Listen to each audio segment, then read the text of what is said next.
সোণাৰী টাইপা আৰু আটাছৰ যৌথ সংবাদমেল সংবিধানৰ গণ্ডিৰ ভিতৰতহে জনজাতিকৰণ বিচৰা হৈছে সংকিত হোৱাৰ কাৰণ নাই বুলি সংবাদমেলত মন্তব্য টাইপা আৰু আটাছৰ নেতৃত্বৰ দুয়োটা সংগঠনে যৌথভাৱে ঘোষণা কৰিছে আন্দোলনৰ কাৰ্যসূচী জনজাতিকৰণ আৰু স্বায়ত্তশাসন প্ৰদানৰ দাবীত 17 নৱেম্বৰত জোৰ সমদল বাহিৰ কৰিব দুই সংগঠনে দুয়োটা সংগঠনৰ চৰাইদেউ জিলা সমিতিৰ উদ্যোগত আৰু টাই আহোম সমাজৰ সহযোগত সাব্যস্ত কৰা হ'ব এই প্ৰতিবাদী কাৰ্যসূচী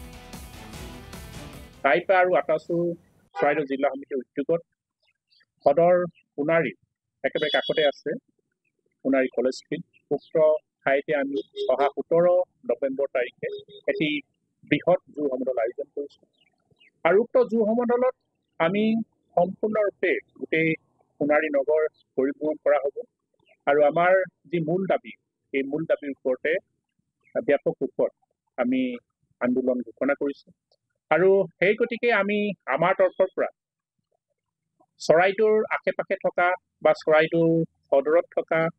যিহান বৃহৎ অঞ্চল আপুনি হাতেকাটিৰ পৰা বৰহাটৰ পৰা আৰম্ভ কৰি লাকুৱাৰ পৰা আৰম্ভ কৰি পাকাটোৰ পৰা আৰম্ভ কৰি বৰাণৰ পৰা আৰম্ভ কৰি এটা বৃহৎ অঞ্চল আছে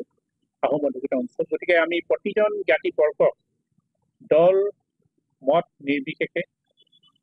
তেওঁলোক ওলাই আহক আৰু 17 তাৰিখৰ যি বৃহৎ আচলতে জোৰ সমদল আয়োজন কৰিছোঁ এই আয়োজন কৰাৰ তেওঁলোকে স্বইচ্ছাই স্বতঃস্ফূৰ্তভাৱে ওলাই আহি আমাক সহযোগ কৰক আৰু এই যিটো দাবী এই দাবীটো অকল সংগঠনৰ দাবী নহয় এই দাবীটো হৈছে